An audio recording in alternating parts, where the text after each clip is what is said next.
अच्छी और सच्ची खबरों की शुरुआत राम मंदिर के साथ करेंगे। अयोध्या में लंबे इंतजार के बाद आखिरकार भगवान श्री राम का भव्य राम मंदिर आकार ले रहा है। 22 जनवरी के दिन प्राण प्रतिष्ठा कार्यक्रम के लिए मंदिर का ग्राउंड फ्लोर भी बनकर तैयार है, जबकि मंदिर के बाकी बचे काम को भी तेजी से निपटाया जा रहा है। वक्त पर राम मंदिर ट्रस्ट की ओर से तस्वीरें लगातार जारी की जाती हैं कि मंदिर का निर्माण कहां तक पहुंचा, इसके बारे में जानकारी लगातार साझा की जा रही है। इस बार श्री राम जन्मभूमि तीर्थ क्षेत्र ट्रस्ट ने अयोध्या में बन रहे भव्य राम मंदिर की विशेषताएं गिनाई हैं। कौन कौन सी विशेषताएं हैं आपको दिखाते हैं इस रिपोर्ट में।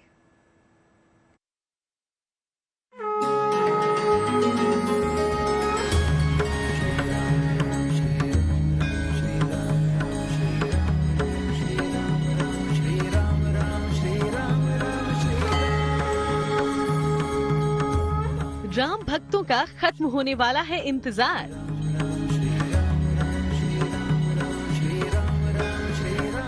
राम लला का तैयार हो गया भव्य दरबार।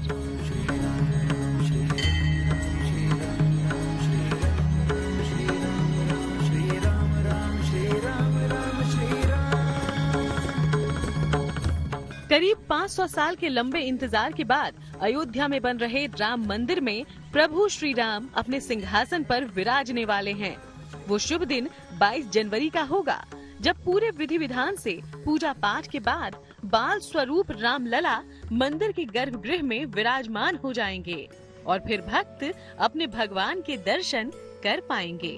राम आएंगे अयोध्या लौट के,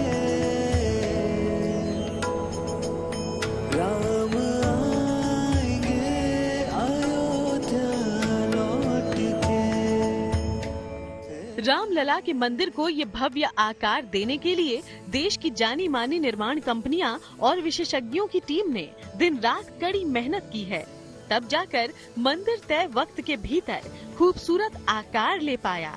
इस मंदिर को परंपरागत नागर शैली में बनाया जा रहा है, जिसके चलते सीमेंट और लोहे के बजाय अलग अलग प्रदेशों के पत्थरों का इस्तेमाल किया गया है।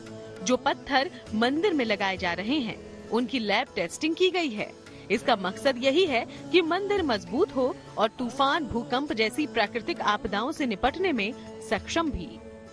यहाँ पे IIT, NGRI, CBRI सभी लोगों ने हाथ बटाया है and all of them have gone into the special designs of foundation. It's a roller compacted concrete which has been used in the foundation, which is 60 feet deep. We are not used steel anywhere. जितने designers थे, जितने भी India के expert, मैं expert ही बोलूंगा, जहाँ से भी एक्सपर्ट आ सकते थे, LNT के सबके जब हमारे जो एक्सपर्ट थे वहीं से डिजाइन किया कि ग्रेनाइट पत्थर से ही इसको हम करेंगे, जो कि हमारे ज़्यादा उसके अंदर डेंसिटी रहती है, ज़्यादा स्ट्रॉन्ग रहते हैं। उसको हमने यूज़ करके पूरे उनको as a artificial rock type में यूज़ करके 3 टन का एक था, उसको हमने यूज़ किया है। मंदिर निर्माण के इस काम पर राम मंदिर ट्रस्ट बारीकी से नजर रख रहा है और समय समय पर इसके निर्माण का जायजा भी ट्रस्ट के सदस्य लेते रहते हैं। साथ ही निर्माण कार्य की प्रगति को बताने के लिए इसकी तस्वीरें भी जारी की जाती हैं। मगर इस बार ट्रस्ट की ओर से निर्माणाधीन मंदिर की विशेषताओं की एक लंबी लिस्ट सोशल मीडिया पर जारी की गई है, जिसके मुताबिक मंदिर की लंबाई 380 फीट, चौड़ाई 250 फीट और ऊंचाई 161 फीट रहेगी। मंदिर 3 मंजिला होगा और हर मंजिल की ऊंचाई 20 फीट रहेगी। साथ ही मंदिर में कुल 392 खंभे और 44 द्वार होंगे। वहीं मंदिर में 5 मंडप, नृत्य मंडप, रंग मंडप, सभा मंडप, प्रार्थना मंडप और कीर्तन मंडप होंगे। मंदिर के चारों ओर आयताकार परकोटा रहेगा, जिसकी कुल लंबाई 732 मीटर जबकि चौड़ाई 14 फीट होगी। इसी परकोटा के चारों कोनों पर सूर्य देवता, माँ भगवती, गणपति और भगवान शिव को समर्पित 4 मंदिरों का भी निर्माण होगा। साथ ही मंदिर की उत्तरी दिशा में माँ अन्नपूर्णा और दक्षिणी दिशा में हनुमान जी का मंदिर रहेगा। इतना ही नहीं, मंदिर परिसर में ही महर्षि वाल्मीकि, महर्षि वशिष्ठ, महर्षि विश्वामित्र, महर्षि अगस्त्य, निषाद राज, माता शबरी और देवी अहिल्या के मंदिर बनाने की भी योजना है। साथ ही इस मंदिर के पास पौराणिक काल का सीता कूप मौजूद रहेगा। इसके अलावा मंदिर आने जाने वाले श्रद्धालुओं के लिए रैंप और लिफ्ट की व्यवस्था भी रहेगी, ताकि बुजुर्ग और दिव्यांग श्रद्धालुओं को परेशानी न हो। वहीं मंदिर परिसर में bathroom, toilet, wash basin, open taps की भी सुविधा रहेगी। और तो और 25,000 क्षमता वाले एक दर्शनार्थी सुविधा केंद्र का भी निर्माण किया जा रहा है, जहां श्रद्धालुओं का सामान रखने के लिए लॉकर और मेडिकल फैसिलिटी मौजूद रहेगी। मंदिर परिसर में ही sewer treatment plant, water treatment plant और पावर स्टेशन का निर्माण किया गया है, ताकि बाहरी संसाधनों पर निर्भरता कम रहे। ग्राउंड फ्लोर तैयार हो गया, फर्स्ट फ्लोर का काम चल रहा है, सेकंड फ्लोर की परिस्थितियां डेवलप हो रही हैं। जो लोअर लेवल होगा उस लेवल में हम अपने ऑफिशियल कामों के लिए कमरे बना रहे हैं। बहुत प्रकार के काम होंगे। स्पेस बचाने के लिए हमने लोअर लेवल पर कमरे बना दिए हैं, तरह तरह के काम करेंगे। जो अपर लेवल है ये परिक्रमा का मार्ग बनाया है। इसका construction it is also unique. Northern India में शायद 200-400 साल पिछले उसमें ऐसी रचना निर्माण नहीं हुई।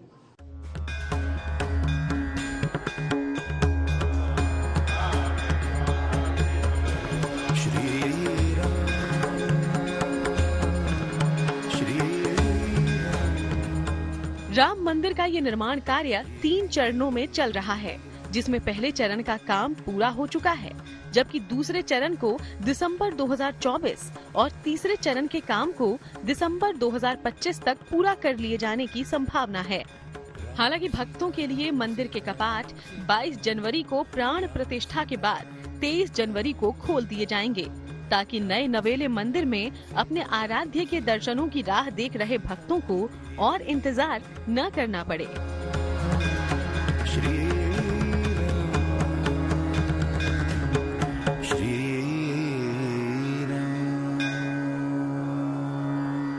नागर शैली में तैयार हुआ भगवान श्री राम का यह मंदिर दिव्य, अद्भुत और अकल्पनीय होगा, जिसमें भारतीय पुरातत्व कला की पूरा समावेश देखने को मिलेगा और साथ ही होगा सनातन धर्म का परिचय। कैमरा पर्सन संदीप के साथ Santosh Kumar, good news today.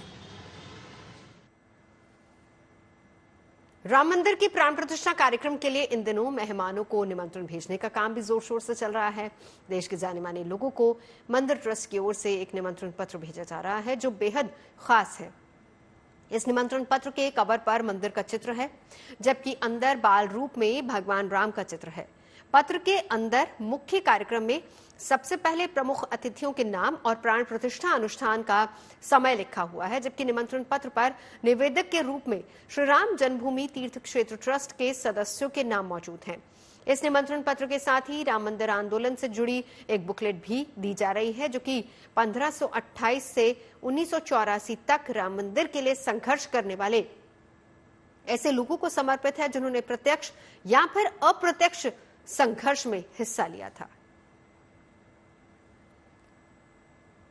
Ayodhya में होने जा रहे प्राण प्रतिष्ठा कार्यक्रम के लिए सिर्फ 18 दिन बचे हैं। ऐसे में कार्यक्रम के लिए पूरी अयोध्या नगरी दुल्हन की तरह सज चुकी है। साथ ही साथ कार्यक्रम में आने वाले मेहमानों के लिए भी इंतजाम अलग से किए जा रहे हैं। लेकिन इन तैयारियों के बीच ही प्रभु श्री राम के ससुराल जनकपुर धाम से प्राण प्रतिष्ठा कार्यक्रम के लिए तोहफों की भारी भरकम खेप रवाना कर दी गई है, जिसे भार यात्रा नाम दिया गया है।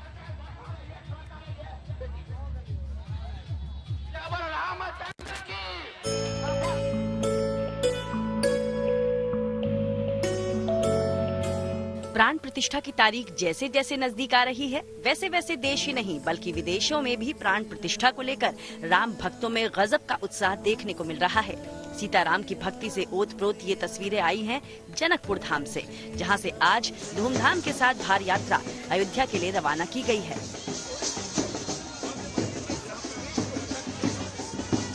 इस भारी यात्रा में शामिल लोगों के जोश और उत्साह को देखकर उनकी खुशी का अंदाजा लगाया जा सकता है। क्या महिलाएं, क्या पुरुष, हर कोई अपने आराध्य की भक्ति के रंग में रंगा नजर आया।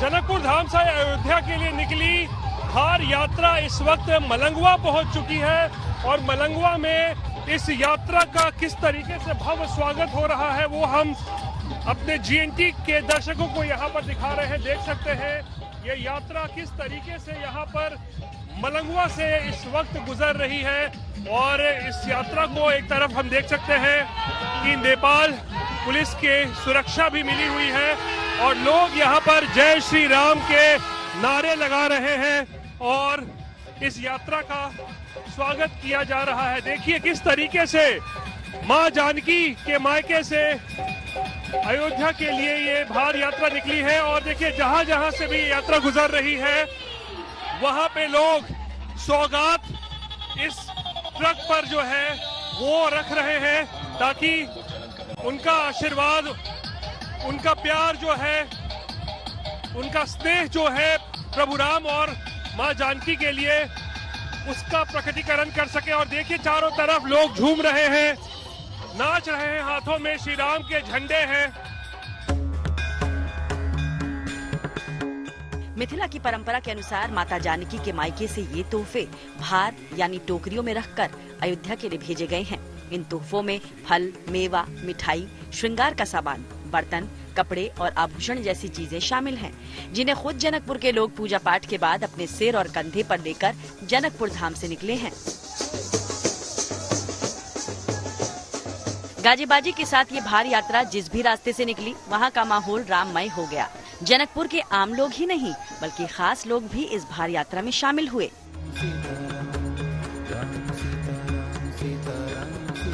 नेपाल पुलिस के अधिकारी भी यहाँ पे देख लीजिए जो जनकपुर धाम में ड्यूटी करते हैं वो भी अपने सिर पर भार रखकर इस यात्रा में शरीक हुए हैं और ये साफ तौर पर दिखाता है कि किस तरीके से प्रभु राम के प्रति इनकी आस्था है और जनकपुर धाम से कितना गहरा नाता है प्रभु राम का, जो कि उनका ससुराल भी है, माँ जानकी का मायका भी है। बहुत सौभाग्य की बात है कि माँ जानकी माँ के घर से हम लोग राम लल्ला के घर जा रहे हैं अपने भार को लेके, माता जानकी का भार लेके। सौभाग्य की बात है कि उनका घर बहुत है, यानी क्या परंपरा हम लोग निभा रहे हैं। बताया जा रहा है कि जनकपुर से रवाना हुई ये भार यात्रा कल रात तक अयोध्या पहुंचेगी, जिसके बाद इन तमाम तोहफों को राम मंदिर ट्रस्ट के सुपुर्द कर दिया जाएगा ताकि प्राण प्रतिष्ठा के अनुष्ठान में इन तमाम चीजों को शामिल किया जा सके। बेहद ऐतिहासिक ये क्षण है, ये पल है जब लोग 22 तारीख का इंतजार कर रहे हैं। राम मंदिर बनकर तैयार हो जाएगा, उसका उद्घाटन होगा, तो उस दिन जनकपुर में भी जो है एक उत्सव का माहौल देखने को मिलेगा और लोग किस तरीके से इसकी तैयारी कर रहे हैं ये साफ तौर पर देखा जा सकता है। कैमरा पर्सन दीपक कुमार और गणेश शंकर के साथ रोहित सिंह, जनकपुर धाम।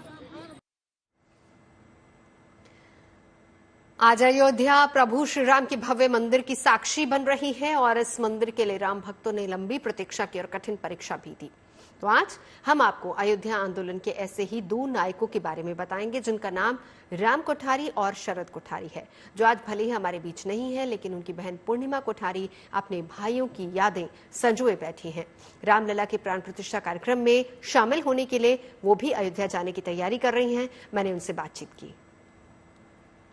पूर्णिमा जी, आज मंदिर का सपना साकार होने जा रहा है। आज के दिन की अगर मैं आपकी फीलिंग पूछूं, कैसा लग रहा है? ऐसे जैसे आपको अपने जीवन की सबसे बड़ी खुशी मिल गई हो। और वो कहते हैं ना कि मैं तो आज 7वें आसमान पर हूँ, मतलब उड़ना चाहती हूँ पर पंख नहीं है मेरे पास, और कैसे अपनी खुशी बताऊं। क्या तैयारी पूर्णिमा जी आपने की है 22 तारीख की? 22 तारीख की क्या तैयारी है? हालांकि आपकी तैयारी तो बरसों से चली आ रही है। जी, इस पल के, इस क्षण की हमने बरसों से प्रतीक्षा की है। तैयारी बोले तो बस यही समझ लीजिए कि जैसे प्रत्येक देशवासी, प्रत्येक हिंदू राम भक्त जो उस दिन दिवाली मनाएगा, हम भी उस दिन अपनी दिवाली मनाएंगे अच्छे वस्त्रों के साथ, नए कपड़ों के साथ और खूब अच्छे से तैयार होके, और हम भी मंदिर उद्घाटन में जाएंगे। क्या यादें आपकी जुड़ी हुई हैं आंदोलन संघर्ष से?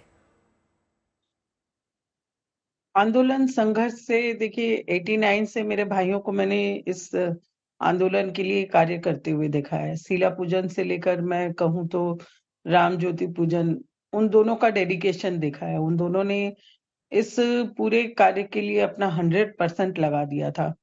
और बात जब कार सेवा की आई तब भी वो दोनों अपने आप को आगे रख के चल रहे थे। तो कहा भी गया कि भाई दोनों एक परिवार से नहीं जा सकते हैं, नियम पूर्वक एक ही व्यक्ति एक परिवार से जा सकता है, पर दोनों ही अपने उन्होंने जो भी तर्क रखे, वो संगठन हो चाहे मेरे घर में माता पिता हो, सबको उन्होंने निःशब्द कर दिया। अयोध्या जा रही हैं फिर आप?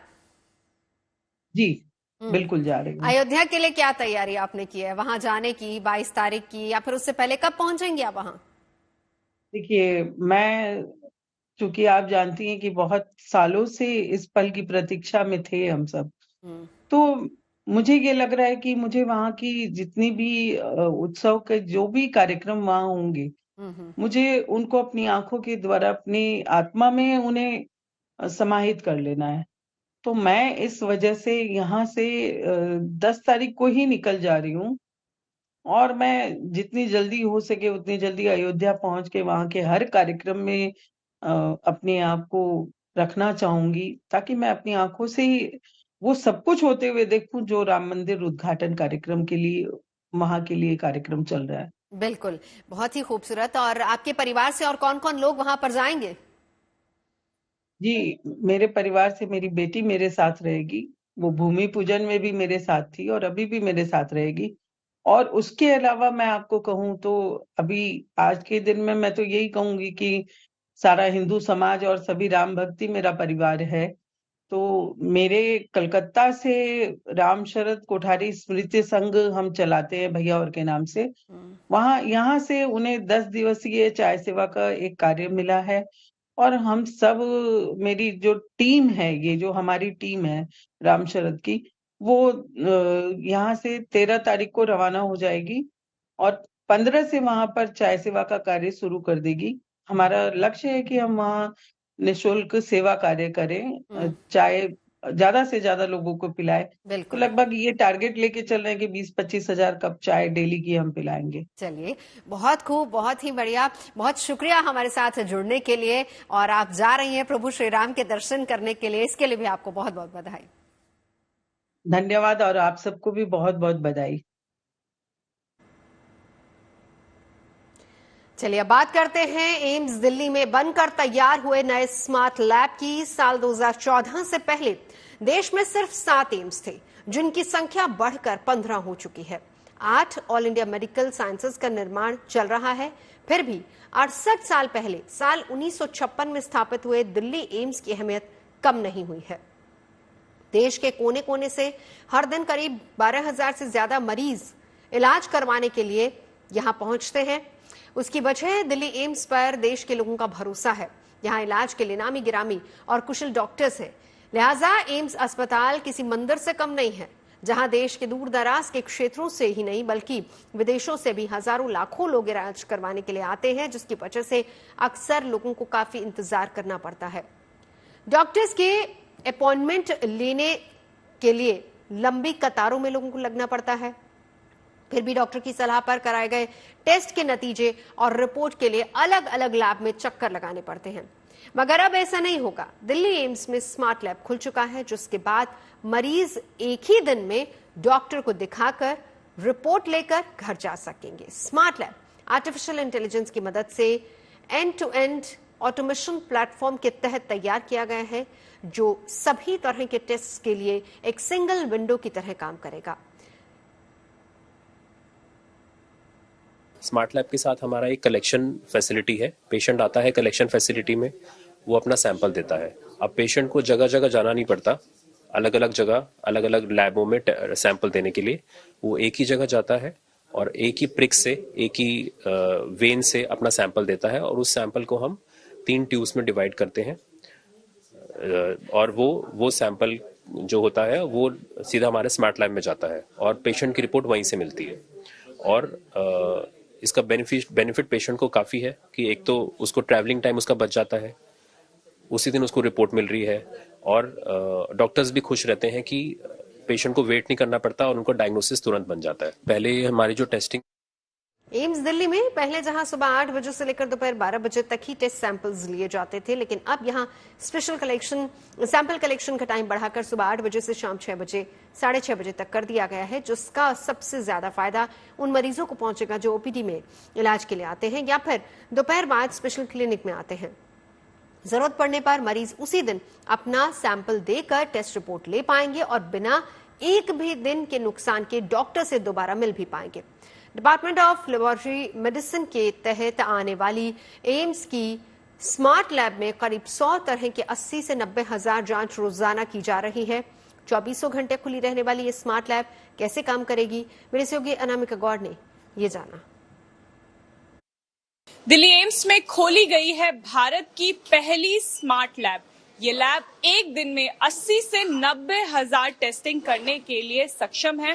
क्या है इस लैब की खास बात? ये लैब AI टेक्नोलॉजी के माध्यम से ऑपरेट की जाती है। सर, दिल्ली एम्स में पहली स्मार्ट लैब खोली गई, अगर आप हमें थोड़ा बता सकें कि यहाँ पे काम कैसे किया जाता है। देखिए, सबसे पहले हमारे पास जो सैंपल आते हैं, आप देख सकते हैं सैंपल वो बारकोडेड होते हैं। बारकोड लगे होने के कारण हम उसको आराम से स्कैन करते हैं। हमें स्कैन करने के बाद हमारे सिस्टम में आ जाता है कि सैंपल हमें रिसीव हो गया है। इसके बाद इन सैंपलों को हम मशीन में लगाते हैं। तो हमारा मशीन का ये प्री एंटिकल पार्ट है, ये टोटली इंटीग्रेटेड है और टोटली इसमें मिनिमम ह्यूमन इंटरवेंशन है। साथ में ये ऑटोमेटिकली सेंट्रीफ्यूग होता है मशीन से फिर आगे निकल के डीकैपिंग होती है, जिसमें ढक्कन अपने आप खुल जाता है। फिर ये आगे जाके शॉर्टेड आउट होता है कि किस सैंपल को किस जगह जाना है, हीमेट में जाना है कि केमिस्ट्री में जाना है कि इम्यूनो, इससे हिसाब से वो अलग हो जाता है। फिर हमारा ट्रैक सिस्टम है, तो ट्रैक सिस्टम से ये डिफरेंट एनालाइजर में मूव करता है। जैसे आप देख सकते हैं ये हीमेट एनालाइजर है, हीमेटोलॉजी एनालाइजर है। तो हमारा CBC, इसमें सारे टेस्ट हो जाते हैं CBC के। और आप देख सकते हैं कि इसमें हमारे जो टेस्ट हैं काफ़ी मतलब बड़े लेवल पे चल रहे हैं। एटलीस्ट 1500 to 2000 सैंपल्स हम लोग प्रोसेस करते हैं डेली। खबरें सच्ची होनी चाहिए, अच्छी खुद ब खुद लगती है। Navjot Randhawa signing off. आप सुनते रहिए गुड न्यूज और देखते रहिए गुड न्यूज टुडे।